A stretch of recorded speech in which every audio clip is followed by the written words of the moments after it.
সুপ্রিয় দর্শক, আসসালামু আলাইকুম। এবারের মন্ত্রিসভা নিয়ে ব্যাপক আলোচনা হচ্ছে এবং মন্ত্রিসভায় কারা আসছেন এ নিয়েও মানুষের মধ্যে ব্যাপক আগ্রহ রয়েছে। পত্রিকায় আমরা অনেক মনগড়া রিপোর্ট দেখতে পাচ্ছি, যেখানে 50 জন 60 জনের নাম তুলে ধরা হচ্ছে। এর মধ্যে অনেকেই যে থাকবে না, এটা একেবারে বাস্তবতা। আমি ইতিমধ্যেই বেশ কিছু মানুষের বিষয়ে কনফার্ম হয়েছি যে এনারা মন্ত্রিসভায় আসছেন, এবং কিছু মন্ত্রণালয় বিষয়ে আমি কনফার্ম হতে পেরেছি যে এই মন্ত্রণালয়গুলো এই লোকগুলো পাচ্ছেন।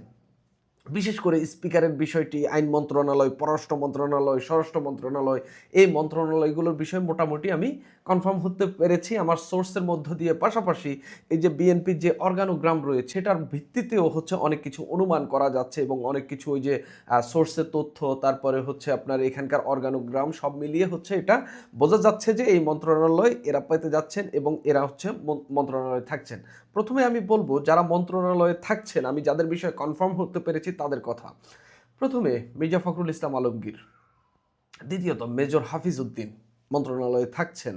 আমির খুসরু মাহমুদ চৌধুরী গুরুত্বপূর্ণ মন্ত্রণালয় পেতে যাচ্ছেন। সালাউদ্দিন আহমেদ গুরুত্বপূর্ণ মন্ত্রণালয় পেতে যাচ্ছেন। আব্দুল মঈন খান, এরা সবাই স্থায়ী কমিটির সদস্য। সেলিমা রহমান, গয়েশ্বরচন্দ্র রায়, নজরুল ইসলাম খান, এজেডএম জাহিদ, এরা সবাই স্থায়ী কমিটির সদস্য।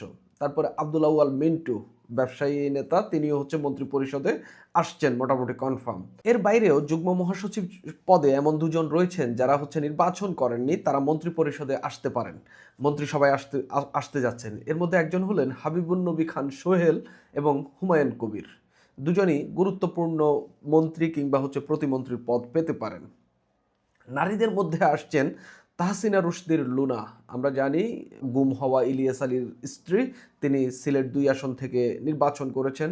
তারপরে সাবেক মন্ত্রী ফজলুর রহমান পটলের মেয়ে ফারজানা পুতুল। তারপরে আরেকজন মন্ত্রীর সন্তান নায়াব ইউসুফ, তিনি ফরিদপুর থেকে নির্বাচন করেছেন, এবং মানিকগঞ্জ থেকে নির্বাচন করা আফরোজা খানম রীতা। এর বাইরে তো সামাওবায় তো রয়েছেন, সেলিমা রহমানও আসছেন। নারী কোটায় অন্তত 5 থেকে 6 জন থাকছেন, এটা মোটামুটি কনফার্ম। তারপরে বিএনপির হয়ে নির্বাচন করা সাবেক অ্যাটর্নি জেনারেল আসাদুজ্জামান, তিনি আসছেন। তারপরে বিএনপির আইনজীবী জয়নুল আবদিন, তিনি থাকছেন। নুরুল হক নূর আপনার যুগপৎ সঙ্গী বা জোট শরিকের দিক থেকে আসছেন। আন্দালিব রহমান পার্থ শরিকের দিক থেকে আসছেন। ববি হাজ্জাজ শরিকের দিক থেকে আসছেন, এবং জোনায়েদ সাকির নামও আলোচনায় রয়েছে। তবে এই 4 জন থেকে যে কোনো 3 জনকে দেওয়া হবে, আইদার ববি হাজ্জাজ অথবা জোনায়েদ সাকি, এই দুজনের একজনকে রাখা হতে পারে।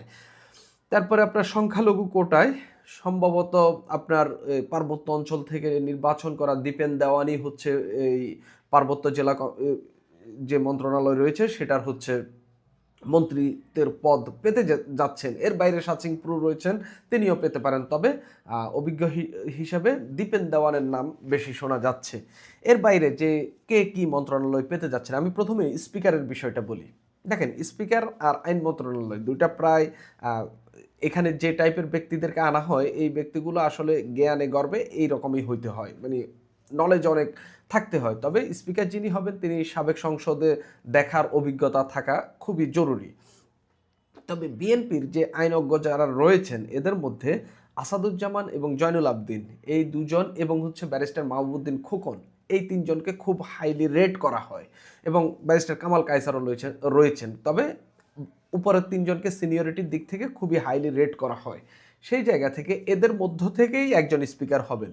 আমি বলি আবারও, আসাদুজ্জামান সাবেক অ্যাটর্নি জেনারেল, জয়নুল আবদিন আইনজীবী, জয়নুল আবদিন যিনি বেগম জিয়ারও আইনজীবী ছিলেন, এবার এমপি নির্বাচিত হয়েছেন। তারপরে মাহবুবউদ্দিন খোকন, এই 3 জন থেকে একজনই স্পিকার হওয়ার দৌড়ে, এই তিনজনই স্পিকার হওয়ার দৌড়ে রয়েছেন। এখান থেকে একজনই স্পিকার হবেন। আর আসাদুজ্জামান যদি, সাবেক অ্যাটর্নি জেনারেল যদি আসাদুজ্জামান যদি স্পিকার না হন, তিনি আইন মন্ত্রণালয় পাচ্ছেন, এটা একেবারে কনফার্ম। এটা তো গেল স্পিকার এবং আইন মন্ত্রণালয়ের বিষয়টা। রাষ্ট্রপতি নিয়েও বিএনপি ভেবে ফেলেছে। বিএনপি 3 জনের তালিকা করেছে। আমাদের দেশের পত্রিকাগুলো রিপোর্ট করছে যে মির্জা ফখরুল ইসলাম আলমগীর 23তম রাষ্ট্রপতি হতে যাচ্ছেন, অর্থাৎ তালিকা ফিক্সড, মানে একেবারে বিএনপি নির্বাচিত করে ফেলেছেন। কিন্তু আসলে বিষয়টা এমন না। বিএনপি তালিকায় ৩ জনকে রেখেছে। এটার বিষয়ে বিএনপির এখনো আলোচনা করার সুযোগ রয়েছে। কেননা রাষ্ট্রপতির নির্বাচন এখনই হচ্ছে না। আপাতত তাদেরকে মন্ত্রিসভা গঠন করতে হবে। তো বিএনপি এই তালিকায় ৩ জনকে রেখে এখান থেকে পরবর্তীতে একজনকেই ক্যান্ডিডেট করবে। এখানে মির্জা ফখরুল ইসলাম আলমগীর, নজরুল ইসলাম খান এবং আব্দুল মঈন খানের এই তালিকায় নাম রয়েছে। এখান থেকে যে কোনো একজনকে বিএনপি ফাইনালাইজ করবে এবং হচ্ছে তিনি রাষ্ট্রপতি নির্বাচনের জন্য ক্যান্ডিডেট হিসেবে বিএনপির দিক থেকে বাছাই করা হবে। স্বরাষ্ট্র মন্ত্রণালয় এটা নিয়ে তুমুল মানে বিএনপির নেতাদের মধ্যে হিসাব নিকাশ দেখা যাচ্ছে এবং তারা হচ্ছে এটা নিয়ে যুক্তিতর্ক উপস্থাপন করছেন। আমি ৩ জনের নাম শুনতে পাচ্ছি খুব জোরেশোরে। প্রাথমিক তালিকায় ২ জনের নাম ছিল, তারা হলেন সালাউদ্দিন আহমেদ এবং হচ্ছে লুৎফুজ্জামান বাবর। কেউ কেউ অপশন হিসেবে আলতাফ চৌধুরীকেও রেখেছেন, যেহেতু তিনি ২০০১ সালের যখন বিএনপি মন্ত্রিসভা গঠন করে সেই মন্ত্রিসভায় আলতাফ চৌধুরী হচ্ছে প্রথমত স্বরাষ্ট্র মন্ত্রণালয়ের দায়িত্ব পান। এরপরে হচ্ছে একটি বিতর্কিত বক্তব্যের জেরে তাকে সেখান থেকে সরিয়ে দেওয়া হয়। তার সময়ে অপারেশন ক্লিন হার্ট হয়েছিল। তারপরে আমরা দেখেছি প্রতিমন্ত্রী হিসাবে সেবার দায়িত্ব পেয়েছিলেন লুৎফুজ্জামান বাবর। বিএনপির দিক থেকে স্ট্রংলি যেটা বলা হচ্ছে, আমিও যেটা জানতে পেরেছি, আসলে বিতর্কিত লোকদেরকে বিএনপি মন্ত্রিসভায় রাখতে চাচ্ছে না। আগের সরকারে যাদেরকে নিয়ে খুব বিতর্ক তৈরি হয়েছে, পাশাপাশি লুৎফুজ্জামান বাবরকে নিয়ে ভারতেরও ইস্যু থাকতে পারে। তো এখন ভারত খেপে যেতে পারে, এরকম কোনো ব্যক্তিকে বিএনপি মন্ত্রণালয়ে রাখবে কিনা সেটা নিয়ে বড়সড় সন্দেহ রয়েছে। আমি বলছি না যে লুৎফুজ্জামান বাবরকে রাখতে হবে বা রাখা উচিত হবে না, এইসব আমি বলছি না। এইসব দলীয়ভাবে ভারত বিএনপিকে চিন্তা করতে হচ্ছে, কারণ বিএনপিকে তো এখন ভারতের সঙ্গে সম্পর্ক রিবিল্ড করেই হচ্ছে এখানকার সরকার পরিচালনা করতে হবে, এছাড়া তো কোনো উপায় নাই। কেননা ডক্টর মোহাম্মদ ইউনূসের সরকার যেভাবে ভারতের সঙ্গে এক ধরনের বৈরী সম্পর্ক নিয়ে ১.৫ বছর পার করেছে, সেটা বিএনপি পারবে না, সেটা সম্ভবও না। বিএনপিকে ভারত আরও বেশি চাপ দেবে যদি ডক্টর ইউনূসের মতো করে সরকার বা হচ্ছে ওইভাবে বৈরী সম্পর্কটা যদি কন্টিনিউ করে যায়। সেই জায়গা থেকে আমি মনে করি যে সালাউদ্দিন আহমেদ, কেউ কেউ ভেটো তুলছেন যে সালাউদ্দিন আহমেদও তো ভারতে ছিল, অর্থাৎ ভারত থেকে, যেহেতু পিনাকি একটা কথা সালাউদ্দিন আহমেদের বিষয় বলতেন যে হচ্ছে ভারত থেকে তিনি হচ্ছে রাজনীতি শিখে এসেছেন বা ভারত যে টাইপের রাজনীতি এখানে করতে চায় সেই শিক্ষা তাকে দেওয়া হয়েছে। তো এটা নিয়ে হচ্ছে কেউ কেউ ভেটো তুলছেন আর কি। যদিও সালাউদ্দিন আহমেদ গুমের শিকার নেতা, তো সেই জায়গা থেকে সালাউদ্দিন আহমেদ, লুৎফুজ্জামান বাবর, কেউ কেউ আলতাফ চৌধুরীর কথা বলছেন। আমি মনে করি যে বিএনপি ফাইনালি সালাউদ্দিন আহমেদকেই চুজ করবে। এটা মোটামুটি আমার যে সোর্স, সেই সোর্স মতে এই তথ্য। পররাষ্ট্র মন্ত্রণালয় মোটামুটি কনফার্ম আমির খসরু মাহমুদ চৌধুরী। এখন আপনি বলতে পারেন কোথা থেকে কনফার্ম হইলেন? কনফার্ম হইতে হলে তো কিছু নজির দেখা লাগে, তাই না? দেখেন, তারেক রহমান যে হোটেল ইন্টারকন্টিনেন্টালে তার নির্বাচন পরবর্তী যে বিদেশি দেশি সাংবাদিকদের সামনে ব্রিফিং করলেন এবং বিভিন্ন প্রশ্নের জবাব দিলেন, সেখানে বিদেশি সাংবাদিকরা যে প্রশ্নগুলো করেছে, বিশেষ করে কূটনীতি, কার সঙ্গে কেমন সম্পর্ক হবে, এগুলোর জবাবটা কে দিয়েছেন আপনারা নিশ্চয়ই দেখেছেন, আমির খসরু মাহমুদ চৌধুরী। যদি এখানে অন্য কেউ তারেক রহমানের প্ল্যানে থাকতেন, তাহলে তিনি এসবের জবাব দিতেন কিংবা তিনি সেখানে থাকতেন। ওইখানে আর এমন কেউ ছিলেন না যে যারা হচ্ছে এই প্রশ্নগুলোর জবাব দিয়েছেন। সো এখানেই ক্লিয়ার হয়ে গেছে তিনি হচ্ছেন পররাষ্ট্র মন্ত্রণালয়ের দায়িত্ব নিচ্ছেন এবং পাশাপাশি এখানে প্রতিমন্ত্রী পেতে পারে। বিএনপির ওই যে নির্বাচন না করা যুগ্ম মহাসচিব হুমায়ুন কবির, তাকে, কিংবা হচ্ছে শামা ওবায়েদ, বিএনপির আন্তর্জাতিক কমিটির সদস্য সম্ভবত তিনি, এই দুজনের একজনকে প্রতিমন্ত্রী পদে রাখা হতে পারে এবং রাখবে। এই দুজনের একজন থাকছেন। অর্থ মন্ত্রণালয়ে রেজা কিবরিয়ার নাম অনেক জোরে সোরে আলোচনা শোনা যাচ্ছে, তবে এর বাইরেও বিএনপি একজনকে নিয়ে আলোচনা করছে, তবে সেই নামটি আসলে ডিসক্লোজ করছে না।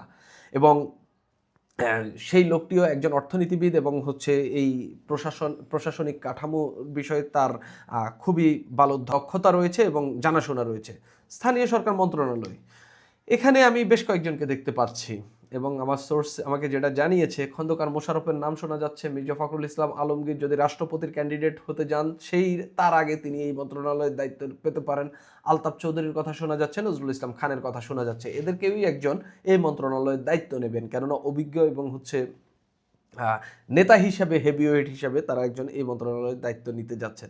জনপ্রশাসন, সালাউদ্দিন আহমেদ যদি ওই স্বরাষ্ট্র মন্ত্রণালয়ের দায়িত্ব না দেওয়া হয় তাকে, কিংবা তিনি যদি না নেন, টোটাল কথা হচ্ছে স্বরাষ্ট্র মন্ত্রণালয়ে যদি অন্য কেউ পান, যেমন লুৎফুজ্জামান বাবর বা আলতাফ চৌধুরী এরকম কেউ পান, সেই জায়গায় তিনি জনপ্রশাসন মন্ত্রণালয়ের দায়িত্ব নিতে যাচ্ছেন, এটা কনফার্ম। সালাউদ্দিন আহমেদ জনপ্রশাসন মন্ত্রণালয়ের দায়িত্ব নিচ্ছেন, এটা কনফার্ম, যদি তিনি স্বরাষ্ট্র মন্ত্রণালয়ে না যান।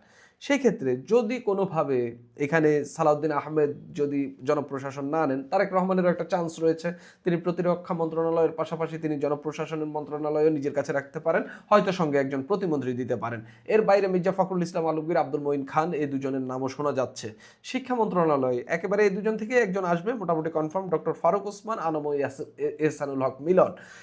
এর বাইরে প্রাথমিক ও গণশিক্ষা মন্ত্রণালয় এহসানুল হক মিলন যদি ওই মন্ত্রণালয় না পান, তিনি প্রাথমিক ও গণশিক্ষা মন্ত্রণালয় পেতে পারেন। বাণিজ্য মন্ত্রণালয় দুজনের নামই সবচেয়ে বেশি শোনা যাচ্ছে এবং এই দুজনেরই একজন হইতে পারেন আব্দুল আউয়াল মিন্টু এবং আলতাফ চৌধুরী।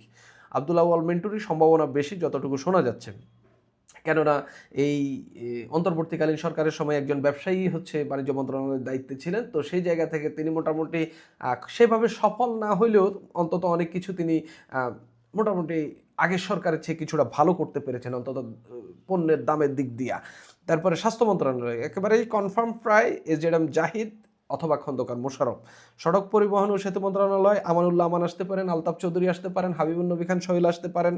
এখানে বিএনপি তার বিশ্বস্ত এবং দলীয় এরকম একজনকেই দিবেন যাদের অভিজ্ঞতা রয়েছে, পাশাপাশি দলেও হচ্ছে যাদের ভালো প্রভাব রয়েছে।